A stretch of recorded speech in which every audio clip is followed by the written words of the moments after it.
Kapag magkakaroon, malinaw na maging isang mahusay na hapunan para sa mga ibong ito. Sa madaling salita, maraming patayan. Yan ang kinakatawan dito. Ang Panginoon ay pinaghihigantihan ang dugo ng kanyang mga banal.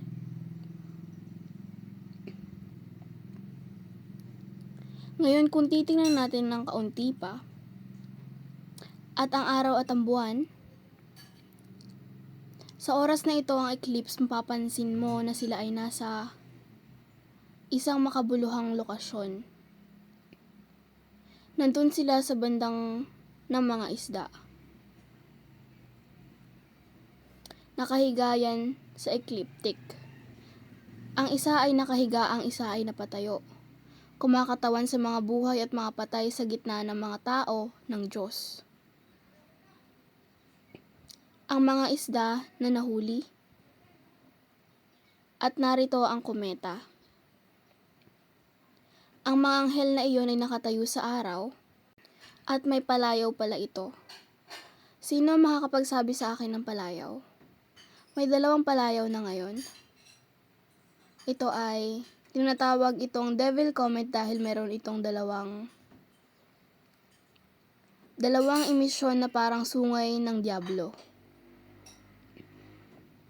At ngayon ito ay tinatawag din na ina ng dragon. Kaya tumuturo iyon sa isang bagay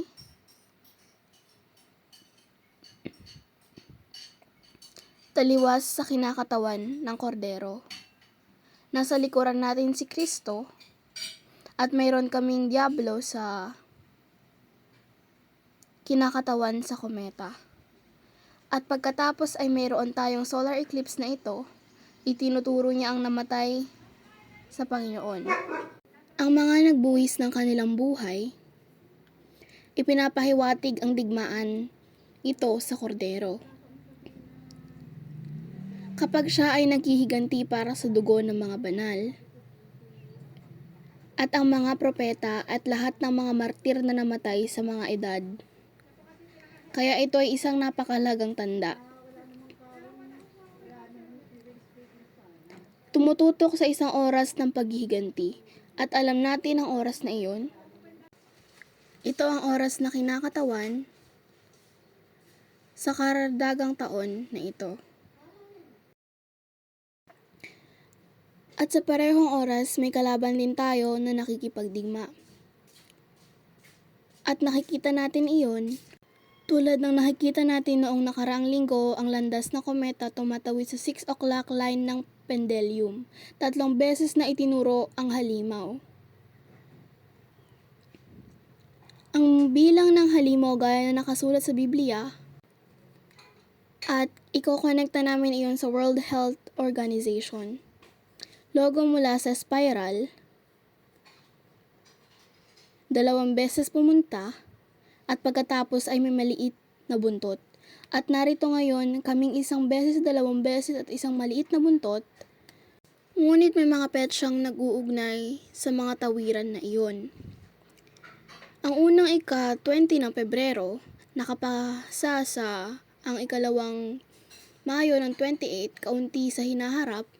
Kapag sa oras na ito ang kapistahan ng mga ibon, maaasahan kahit papaano.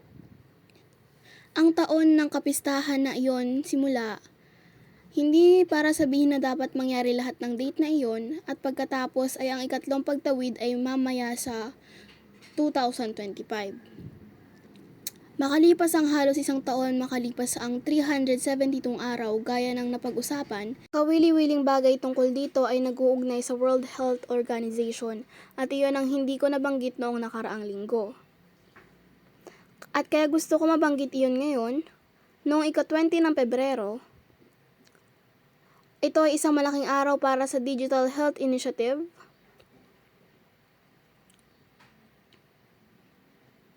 ng World Health Organization. At ito ay ang karaniwang isang paraan na masusubaybayan nila kung sino ang mayroon. Ano?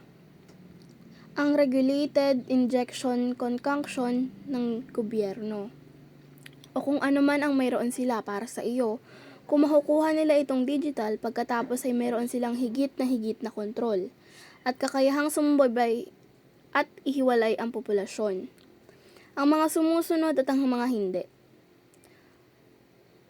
Kaya noong ika-20 ng Pebrero 2024, ay ang mga araw kapag ang pandaigdigang inisyatiba sa digital na kalusugan ay inilunsad. Sa susunod na petsa, ika-20 ng Mayo, ay sa panahong World Health Assembly. Yan ang pagtitipon ng World Health Organization na mangyayari sa Mayo 27 hanggang Hunyo 1. Ay katulad ng ginagawa nila sa kasama ang 77th World Health Assembly. Kaya ang ibig sabihin, pinapasok natin ang taon ng may kabayaran. At pagkatapos ay huli ay walang tiyak na mga petsa. Sa 2025 na naitakda pa, ngunit pandaigdigang diskarte ng World Health Organization sa digital health na sinimulan noong 2020. Hindi ko na kailangan banggitin ang mga nangyari noon na nagsulong ng lahat na ito.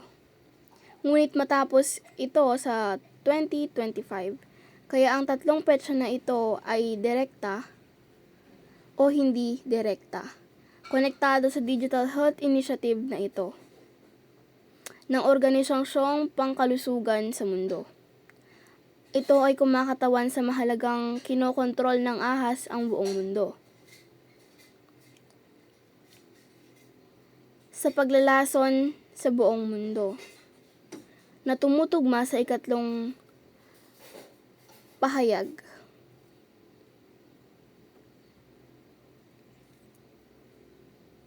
Sige, so para lang ilarawan, ang digmaang nakikita nating nabubuo. Mayroong maraming diin sa kaibahan sa pagitan, kaharian ng Diyos at kaharian ng kaaway. Lalo na sa panahong ito, panahon ng digmaan, panahon ng paghiganti. Kaya bumalik sa mga hari, hindi lang sila lalaban sa labanan tulad na nakikita natin sa Panginoon. Naghahanda upang ipaglaban tayo sa labanan, ngunit hahatulan din nila ang mga tao. At huhusgahan nila ang mga tao ayon sa pamantayan, ayon sa 10 utos. Ang batas ng Diyos na siyang pamantayan kung saan ang mga paghahatol ay binibigyan ng matuwid na paghatol. Sa aklat ng Zacarias Kabanata 8 at versikulo 16,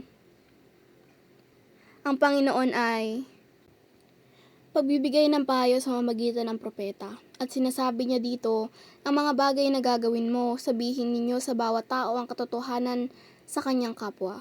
Isagawa ang paghatol ng katotohanan at kapayapaan sa inyong mga pintuan. Kaya't pinag-uusapan niya ang katotohanan at ang mga paghatol ng katotohanan, pagbibigay ng matuwid na paghatol, isang tunay na paghatol na nakatugon sa pamantayan ng batas. Alam mo, noong sinaunang panahon, nasa gate iyon kung saan sila magtitipon kasama ang matatanda. Yan ang larawan na nakikita natin sa sanda ng anak ng tao. Nakikita namin ang gate sa bukas na bahaging ito. At ang mga matatanda ay kinakatawan ng mga konstelasyon.